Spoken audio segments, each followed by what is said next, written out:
안녕하세요. HSK 전문 강사 김은정입니다. 이 시간에는 7월 HSK 4급 시험을 대비해서 대비 특강을 진행해 보도록 하겠습니다. 오늘은 독해 1부분 할 거예요. 독해 1부분 같은 경우에는 빈칸 넣기죠. 네, 매번 말씀드리지만 이게 5급, 6급까지 확장이 돼서 빈칸 넣는 훈련은 4급 때 기초를 닦으셔야 된다는 거. 중요한 건 제시된 보기의 단어의 뜻보다는 빈칸의 위치와 이 단어의 성격상 이게 어느 빈칸, 어느 위치에 들어가는지가 중요하다는 거 먼저 확인하시고 본격적으로 강의 시작해 보도록 할게요.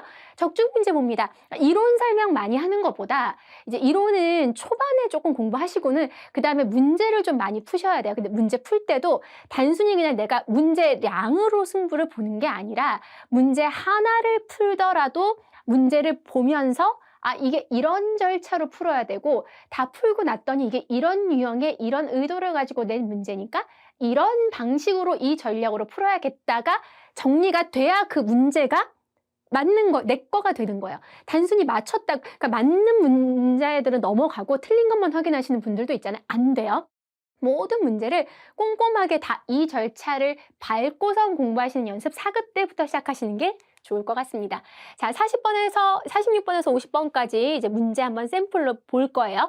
자, 딱 A, B, C, D, E의 5개의 보기가 내가 풀어야 돼. 5문제에 해당하는 5개의 보기가 제시가 되고, 그리고 각각의 문장에 빈칸이 쳐져 있어서 적절하게 딱 하나에 하나씩 들어가죠. 그래서 내가 여기에서 3개 정도는 확신이 있으면 나머지는 이제 50대 50으로 넣는 거라서 이게 유기적으로 연결관계가 돼 있기 때문에 이게 조금은 그래도 점수를 5개가 세트로 움직여서 내가 한두 개밖에 몰라도 생각보다 많이 맞을 수 있다라는 거 생각하시면서 가시면 좋을 것 같아요.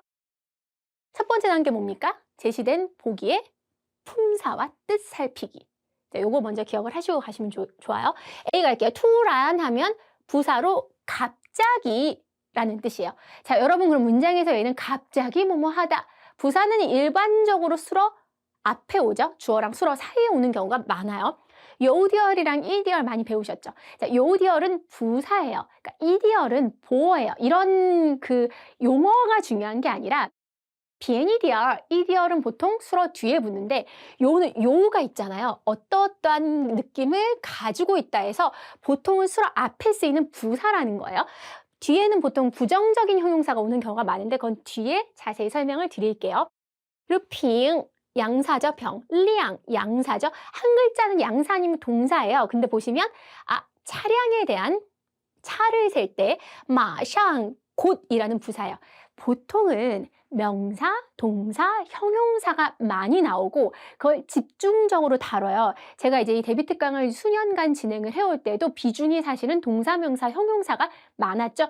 오늘은 이 외면받는 부사와 양사를 가지고 온 이유가 뭐냐면 이런 아이들이 결정적인 점수를 좌우하기 때문이에요. 이런 것들이 틀리지 않으려고 잘 틀리는 문제를 안 틀려보려고 이제 내는 문제들이란 말이죠. 그래서 공부를 오늘은 부사랑 양사를 위주로 해야겠다라고 마음을 먹고 들고 온 문제들입니다.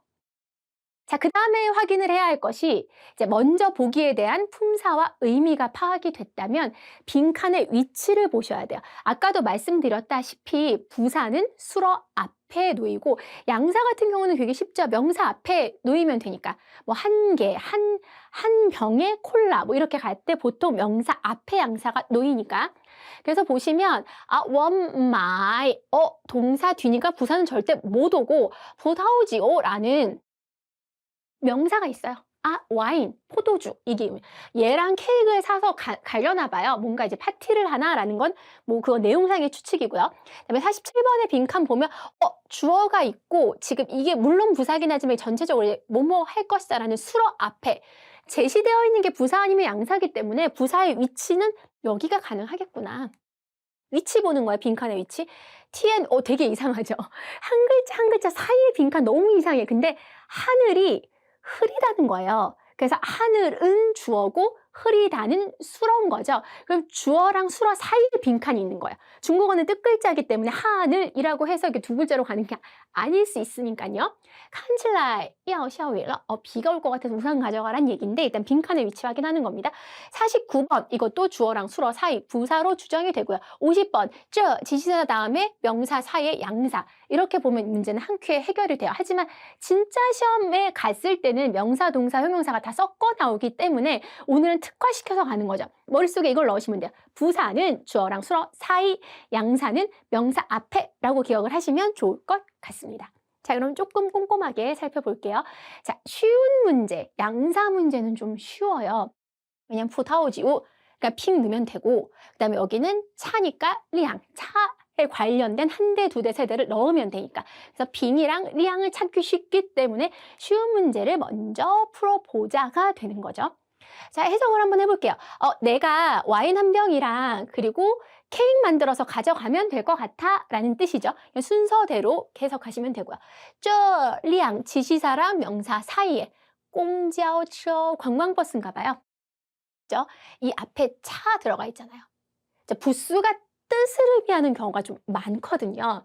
여기가 뭘로 이루어져 있냐면 상, 샤, 량청 하면 위, 아래 2층으로 돼 있나 봐요. 그래서 우리 위층 가자 이렇게 가는 거죠. 자, 47번 볼게요. 이것도 표현을 하나 배우시는 거예요. 야오, 什么什么了 하면 곧 뭐뭐 할 것이다. 어떤 일이 임박해서 일어날 것 같을 때 쓰는 거예요. 야오, 什么什么了. 근데 곧이라서 찌우까지 강조하. 그 앞에 완전히 즉시, 즉각적으로 당장이라는 부사까지 해서 완전 강조. 나는 지금 찌우야오, 什么什么了기 때문에 마샹을 써야 될 수밖에 없는 상황이라는 거. 요거 기억하시면 좋을 것 같아요. 你怎么还不来? 야, 공연 이제 시작해. 왜 안 와? 너 왜 아직 안 와? 라는 뜻인 것 같아요. 자, 인 형용사에 흐리다. 그래서 요디얼 부사. 이건 사실은 이제 정도 부사라고 해서 매우, 조금 뭐 이런 식으로 쓰이는 걸 정도 부사라고 하거든요. 그러니까 어렵게 보지 마시고요. 일반 부사 같은 경우는 이미 뭐뭐 하다. 보통 이제 동사랑 많이 오는데 정도 부사 같은 경우에는 형용사랑 많이 와요. 무슨 얘기냐면 더워요. 네, 매우 더워요. 오늘 조금 더운 듯한데? 이런 식으로 할 때 앞에 이제 그 형용사의 정도를 나타낼 때 쓴단 말이에요. 밥을 먹는다는 동사 자체를 정도를 쓸 수는 없잖아요. 너무 먹는다라고 쓸 수는 있겠지만 많은 양의 음식을 먹는다 해서 보통 많다는 그 목적어를 수식할 때 많이 오지 동사보다는 형용사의 정도 부사가 많이 쓰인다는 거. 근데 뭐 막 용어가 모르겠으면 괜찮아요. 요 형용사 뭐 흐리다 하면 조금 흐리는지 많이 흐리는지 요 리얼은 보통 부정적인 형용사가 많이 와요. 나 조금 배고픈데 요 리얼 나 조금 더운데 조금 예뻐. 예쁘면 예쁜 거지. 조금 예쁜 게 어딨어요. 그래서 보통 긍정적인 형용사보다는 부정적인 형용사에 많이 온다라는 거. 날씨가 조금 흐린데 보니까 비가 올 것만 같아. 야오, 什么什么了, 그죠? 나갈 때 우산 가지고 가 라는 거. 찐찐이 쩌마 너 어떻게 이렇게 된 거야? 왜 계단에서 내려와? 왜냐면 TNT가 이제 엘리베이터거든요. 엘리베이터가 고장났어. 갑자기. 그쵸? 뭐뭐 했어. 조금 고장났어. 이상하잖아요. 갑자기 순간적으로 갑자기 고장났어. 그래서 걸어서 올라올 수밖에 없었어 라는 이야기를 하고 있습니다. 그래서 먼저는 조금 왜냐하면 이게 다 쉬운 문제 풀어놓고 그 보기가 지금 선택지가 줄어들잖아요. 그러면 내가 맞출 확률이 찍어도 맞출 확률이 높아지니까 쉬운 문제를 먼저 풀어놓고 나머지 어려운 문제들은 그 사이에서 이제 고민하시는 게 정답률이 높아지기 때문에 그거 기억하시면 좋겠습니다. 답 한 번씩 확인해 주시고요. 자, 그래서 오늘 배웠던 게 독해 일부분 같은 경우에는 보기를 먼저 파악을 하는데 보기를 볼 때 제식 A, B, C, D를 이를 볼 때에 먼저 품사랑 의미를 파악을 하고 보통 오늘은 이제 저희가 부사랑 양사에 대한 얘기를 했죠. 그리고 빈칸의 위치를 보는 거죠. 이 빈칸이 부사 자리인가? 양사 자리인가? 확인을 하고 그리고 나서 쉬운 문제. 왜냐면 헷갈리는 문제들이 있는데 5개 중에서 쉬운 거 먼저 풀고 어려운 거 풀겠다. 그래서 오늘의 핵심은 양사랑 부사 위치였다라는 거 기억하시면서요. 아, 내가 독해 일부분을 풀 때에 명사, 형용사, 동사에 대해서 많이 기억을 해놨으면 틀리기 쉬운 부사나 양사도 좀 숙지해야겠다라고 생각하시면서요. 좋은 성적 거두시기를 바라면서 이 수업 여기서 마무리 짓도록 하겠습니다.